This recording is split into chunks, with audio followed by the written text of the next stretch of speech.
Well, hey there, folks, and welcome to Redeemer Online. My name's Corey, and I am so glad that you're here. I'm one of the pastors on staff here, and I just want to say on a personal note, thanks so much for your prayers for me and my family over the last couple of weeks. We're finally kind of turning the corner and heading out of COVID. Our symptoms are gone, and things are starting to turn around and get a lot better here. So I really appreciate your prayers for that.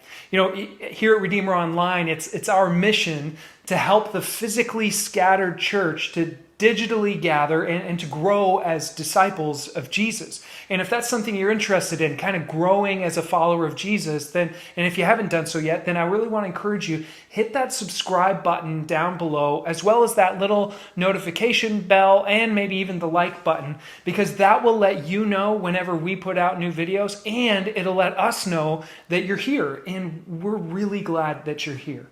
Now, today we're going to continue our conversation that we've been having about this ancient playlist you find in the middle of your Bible. And this series of conversations is called Mixtape. So let's jump back into it.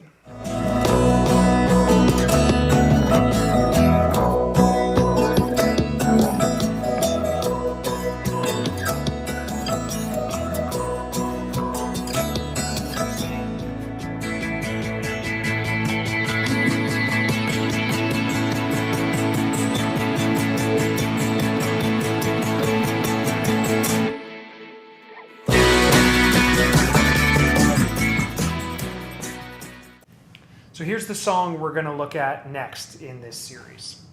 It goes like this. I lift up my eyes to the mountains. Where does my help come from? My help comes from the Lord, the maker of heaven and earth. He will not let your foot slip. He who watches over you will not slumber. Indeed, he who watches over Israel will neither slumber nor sleep. The Lord watches over you. The Lord is your shade at your right hand. The sun will not harm you by day, nor the moon by night. The Lord will keep you from all harm. He will watch over your life. The Lord will watch over your coming and going, both now and forevermore. You know, about 20 years ago, I was sitting in a boat out on a lake with my best friend Travis, his dad, and my dad. We were fishing in my dad's little 12-foot aluminum fishing boat, rocking gently on the waves, catching absolutely nothing. About 50 feet away from us was one of my favorite couples in the whole world, who at the time were in their, I think, mid to late 60s. Their names were Uncle Sid and Tante Nellie. Now, they weren't actually my real uncle and aunt by blood. They were just very close family friends. And somehow, they were catching all the fish. But it was a really uneventful night for us. That is, until we decided it was time to go home. You see, as the sun began to set behind the tree line on a nearby island, my dad pulled the string on our 1957 outboard 9.5 horsepower Johnson motor, and off we went. We started the about 20-minute boat ride back to camp. And as we drove around a peninsula of the shoreline that jutted out into the water, we heard a loud bang, bang, bang. I was sitting backwards, facing the back of the boat when it happened. So I had a front row seat to watch that old motor jump violently up out of the water with each bang. And then it sputtered, and then it quit.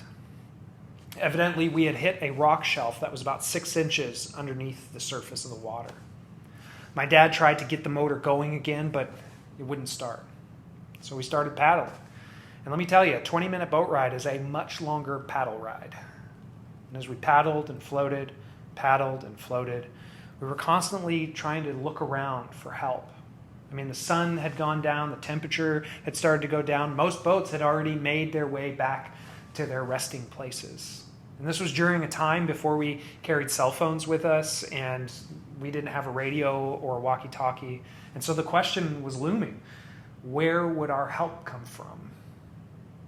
And so we were really elated when we saw Uncle Sid and Tante Nellie slowly pull up in their little 14-foot fishing boat, just about 6 feet from us. And as they approached, we pulled the paddles in, hoping to have them tow us back to shore. And as they slowed down, they looked at us curiously. My dad yelled over, "We hit a rock." And Tante Nellie said, I'll never forget, "Yeah, we're cold too. We're going to head home and put some pants on." And they took off. Turns out Uncle Sid and Tante Nellie don't bring their hearing aids when they go fishing. they were no help at all. You know, knowing where to look for help when you're stranded or stuck or suffering, that's really important.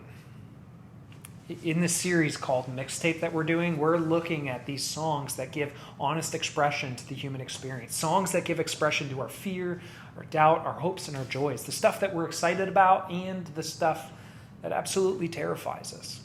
Now, last week we started off by saying that music kind of has this ability to affect your experience, can pump you up or mellow you out, help you relax, even help you feel sad.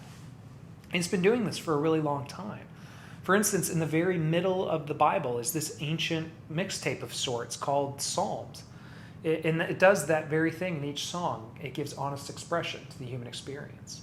Now, we're looking at Psalm 121 today, and it gives expression to that experience of being stranded, lost, and in need of help. The question that it asks of the listener is simply this: where do you look for help?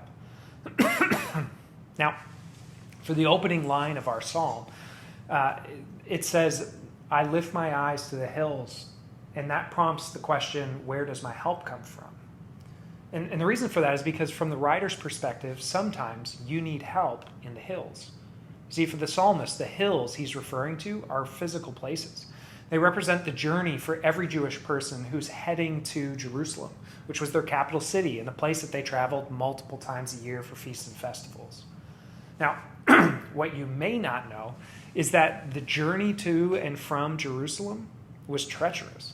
For example, one road from Jerusalem to a city called Jericho was literally called the Road of Blood because of its drastic elevation changes, steep climbs, its narrow roads that would become pathways through cliffs, wild animals at night, and famously bands of robbers who were notorious for leaving people half dead.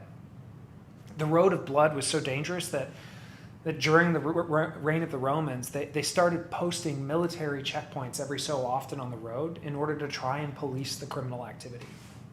The point is, the hills represent a place of danger and anxiety, difficulty. The hills are a place where you can get stranded, stuck, and suffer harm. Now, if you haven't already, you will more than likely at some point in your life walk through some hills.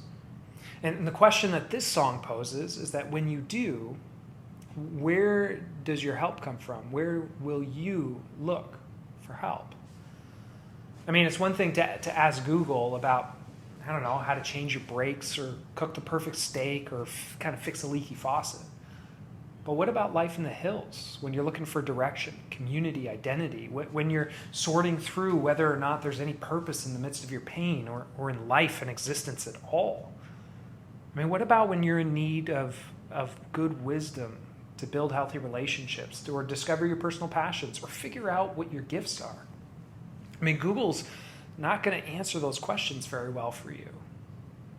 What it is going to do is give you a relatively random list of some of the internet's unedited information, probably curated based off of your most recent search history. It's a little like telling Google, we hit a rock, and having Google respond, yeah, we're going to put pants on, it's cold. Anyway, for the author of this song, knowing where to look for help in the hills is essential. You see, for the psalmist, each year was marked by trips to Jerusalem, and the journey to Jerusalem carried with it the same blood road challenging obstacles. It was the same hills, the same anxieties, the same fears every year. So where would the psalmist look? Well, as much as possible, they looked to the destination that could be seen from a distance, which was the temple of Jerusalem. It was the representation of the Lord, which he repeats over and over, on earth.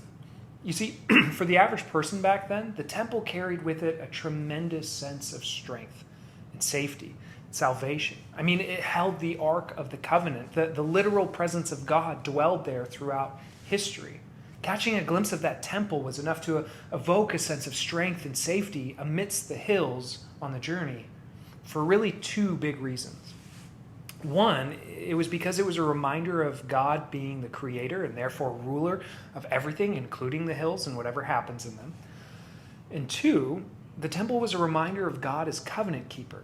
He's the one who keeps his promises of mercy, forgiveness, and for the ancient people, safe arrival in the promised land.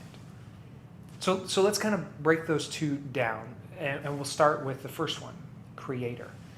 It's worth asking, how in the world is the temple a reminder of God as creator? And how did that bring help to people in the hills?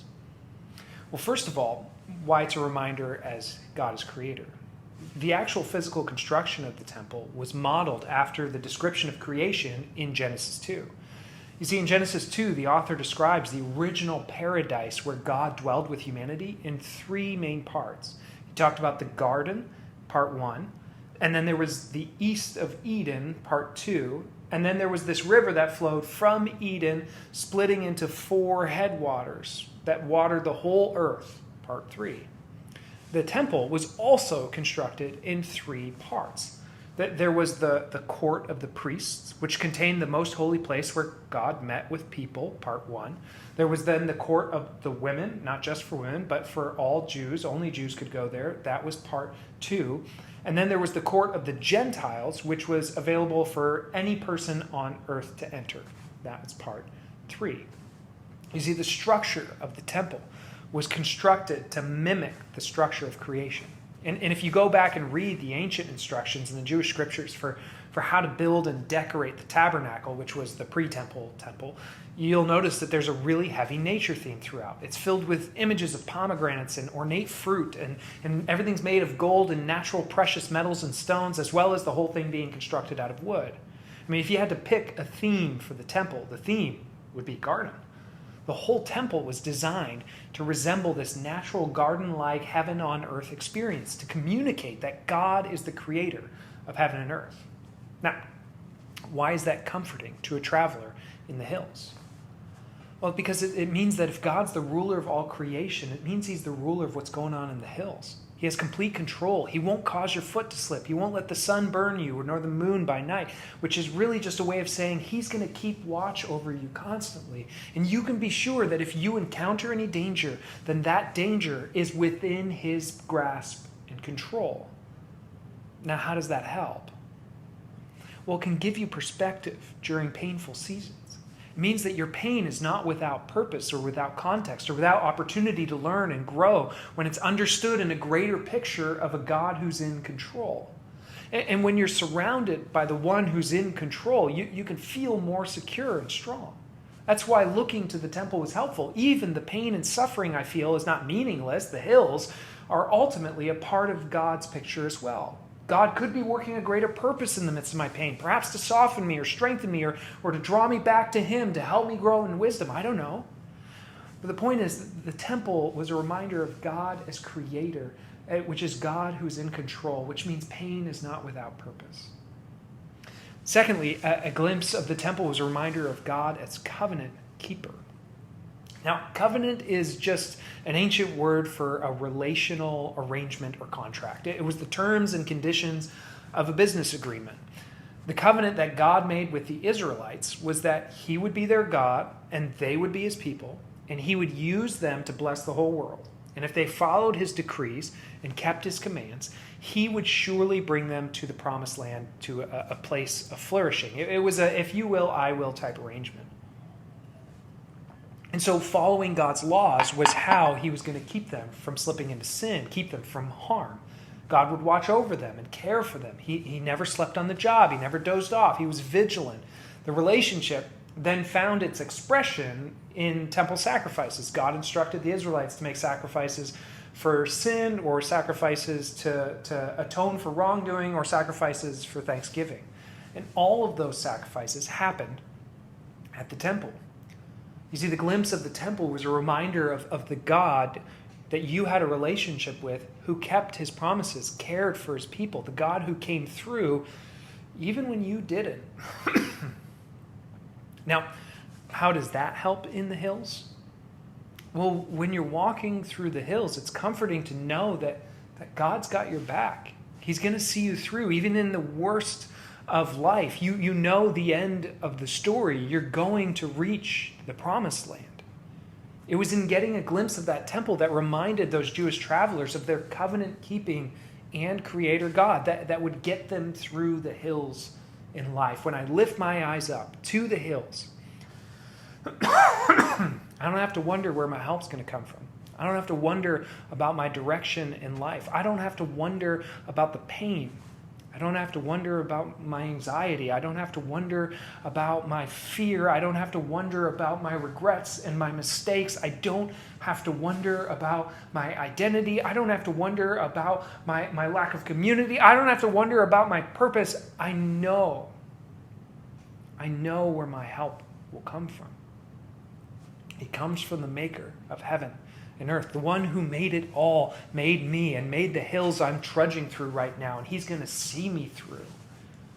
Even if I have to walk through the valley of death, I know the destination. I know that you are with me, and that's enough to keep me going from now until everlasting. Now, friends, you and I, we don't have a temple to catch a glimpse of. You don't have a capital city to travel to or special building to behold. But I think you have something far better. You see, as Christians, we believe that the creator of heaven and earth, the covenant-keeping God, we believe that he put on flesh and came and dwelt among us. I mean, we have the presence of God in a person, Jesus. Whether you get stranded or you're stuck or you're suffering because of maybe your own sin, because let's be honest, sometimes the hills that we walk through in life are self-made hills. Sometimes we bring them upon ourselves. Whether you're walking through those or whether you're walking through the hills that other people have dragged you through, because sometimes we suffer because of the brokenness of other people. Hurt people are often the ones who hurt people. Or even if you're just walking through the hills that come with living in this natural, broken, wild, chaotic universe. Whatever your hills are, I want you to hear the encouragement in this ancient song for us. It's to look at Jesus. Look at Jesus because much like the temple reminded those Jewish travelers of the covenant-keeping Creator God, I think Jesus can do something similar for us. I mean, Jesus is the picture of God's covenant relationship with humanity. If you want to know what God thinks of people, what he thinks of you, look at Jesus. Look at how Jesus treated the people who were lost, stranded, or suffering. I mean, he treated them with grace and mercy. He offered them peace. Sometimes he made it all right in this life and fixed it, and sometimes he promised it to them in the next life. Jesus is the picture of our now covenant-keeping God. And you don't have to make sacrifices for sin. He was sacrificed for your sin. You don't have to go to a temple for strength. He said it himself that he was greater than the temple. I mean, much like the temple was a reminder of the Creator God in control of the hills, Jesus is the proof that suffering and pain are not the end of the story, that there is another chapter, a someday that will be better than this day, a greater story that puts our pain into perspective, that puts our crushing suffering into context. In his life, he showed us how to live. In his death, he paid the price for our sin. And in his resurrection, he gave us the picture of that someday that is better than this day. So look to him. The author of the New Testament letter, Hebrews, we don't know exactly who it is, but that person wrote that you should fix your eyes on Jesus, the author and perfecter of our faith, and let us run the race with perseverance. And you better believe this race we're running has hills. So when you lift your eyes and see the hills and wonder where your help's going to come from, I'm telling you, fix your eyes on Jesus. And the reason why this matters to me so much and why I think it should matter to you is because I've run with so many people who have given up on faith in God because of the hills. Perhaps some of you, some of your friends, some of your neighbors, some of your family members, perhaps you yourself have given up on faith in God because of the hills in your life. And listen, I get it. I'm with you. Especially when those hills have come at the hands of people that you trusted, or when they've come at the hands of this chaotic world that a so-called loving God controls. It can be hard to keep running. It can be hard to keep the faith. But here's the truth. God never promised a life without hills. Remember what we said last week. The idea of a God who physically protects the people he loves is not the God of the Bible as much as maybe we wish he was. I mean, it's often mistakenly believed that if God was real, then bad things wouldn't happen to good people. But that's not at all what Jesus taught. I mean, if you think about it, he was one of the best possible people, and the worst possible thing happened to him. You see, Jesus promised that his followers would walk through the hills. He promised that they would have trouble in this life, that you would encounter trouble. He knew it because he experienced it. But the reason that his disciples decided to fix their eyes on him anyway, even in the midst of their own hilly lives, it's not because he promised a perfect carefree life. He never did. But it's because they saw him risen from the dead, which means that death is not the end. Pain and suffering are not meaningless ends to this existence, but they belong in the context of a larger story, a larger journey to a promised land, which makes the hills you're walking through only part of the picture. There's a larger picture you can see when you know where to look for your help. So friends, when your boat hits the rocks, and you will at some point hit the rocks, we all do you know where your help is going to come from? And I guess I'm saying that may it be better than dearly loved but definitely deaf fishermen who leave their hearing aids at home. And may it be better than whatever you can drum up on a Google search.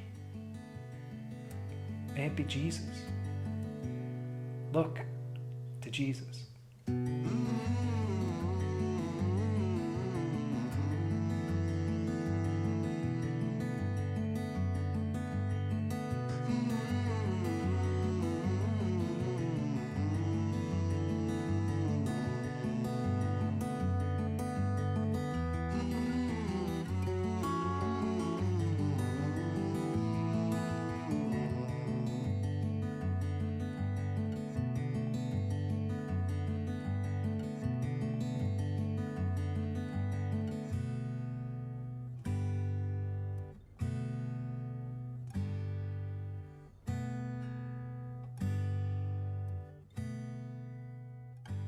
Well, thanks again for joining us. You know, it's our desire to see you grow as a follower of Jesus. That's my hope. That's why I do this. That's what I'm hoping for you. And we think that happens really in sort of a three-step fashion with Redeemer Online. The first step is to do exactly what you're doing now, which is to consume, to watch videos. But what we'd really love to have you do is to take a next step, and many of you already have begun to do this, and so I want to encourage those of you who haven't, you've kind of been thinking about it, I want to encourage you to just take that next step from consuming to communicating, and to just reach out. And I guess the prompt I would give you this week is, I'm curious, what are some of the hills that you either have walked through or are walking through right now? I want to hear from you. So you can send me an email, or you can shoot me message on WhatsApp, or you can direct message me on Instagram. All my info's there, and it's below in the description as well. And I want to hear from you. So let's take that next step from just consuming videos to beginning to communicate with one another so that we can grow as disciples and become people who contribute to our households, our neighborhoods, to make places where we live that much spiritually better. So with that, I want to send you off with God's blessing. So I want to send you off with the love of your Heavenly Father, the grace of our Lord Jesus Christ, and the fellowship of the Holy Spirit. And all God's people say,